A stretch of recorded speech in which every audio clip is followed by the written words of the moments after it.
সুপ্রিয় শিক্ষার্থীরা, এখন আমরা দেখব একটি সরল। এই সরলটা করার জন্য আমাদের প্রয়োজন বুলিয়ান কিছু মৌলিক উপপাদ্য রয়েছে, সেগুলো এছাড়াও ডি মর্গানের উপপাদ্য, বিভাজন উপপাদ্য এবং সহায়ক কিছু উপপাদ্য রয়েছে। এই সূত্রগুলো দিয়ে আমরা মূলত এই সরলটা করতে পারবো। আর এই সরলটা করার জন্য আমাদের তিনটা কথা মাথায় রাখতে হবে: সূত্র, গুণ এবং কমন। এই সরলটার ক্ষেত্রে এই জায়গায় কোনো সূত্র পড়বে কিনা, এই প্রথমে আমাকে চেক করতে হবে সূত্রটা পড়ে কিনা। যদি না পড়ে তাহলে আমরা দ্বিতীয়বার চিন্তা করব যে গুণ করা যায় কিনা। যদি গুণ করা না যায় তাহলে দেখবো যে কমন নেওয়া যায় কিনা। এই তিনটা কথা আমাদের মাথায় রাখতে হবে। যখন এই তিনটার একটাও হবে না তখন সরলটা শেষ হয়ে যাবে।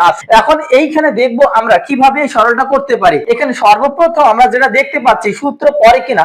অবশ্যই আমাদের এখানে সূত্র পড়বে। সূত্রটা পড়বে কি, এই যে ডি মর্গানের যে উপপাদ্যটা রয়েছে সেটা আমাদের পড়ে। তাহলে এখানে ডি মর্গানের উপপাদ্য অনুযায়ী কি করতে পারি, এই বারটাকে ভেঙে দিতে পারি। তাহলে উপরের এই বারটাকে ভেঙে দিলে এর উপরে আগে থেকে বার ছিল, আর একটা বার হলো, এরপর এই প্লাসটা কি হয়ে যাবে, এখন ইনটুতে পরিণত হয়ে যাবে। এরপর সির উপরে বার। এখন লক্ষ্য করো, এই জায়গায় প্লাস প্লাস দিলাম, এখন বির উপরে কি হবে, বার হবে। বারটা ভেঙে দেওয়ার কারণে যোগটা গুণ হয়ে গেল এবং বির উপরে আগে থেকে বার ছিল, আর একটা বার আসে। এখন লক্ষ্য করো, আমাদের এখানে আরো একটা সূত্র পড়ে গেছে, সেটা হচ্ছে সহায়ক উপপাদ্যের সূত্র। কোন একটা চলকের উপরে ডাবল বার হলে বারে বারে কেটে যায়, তাহলে A into C bar plus B bar into D.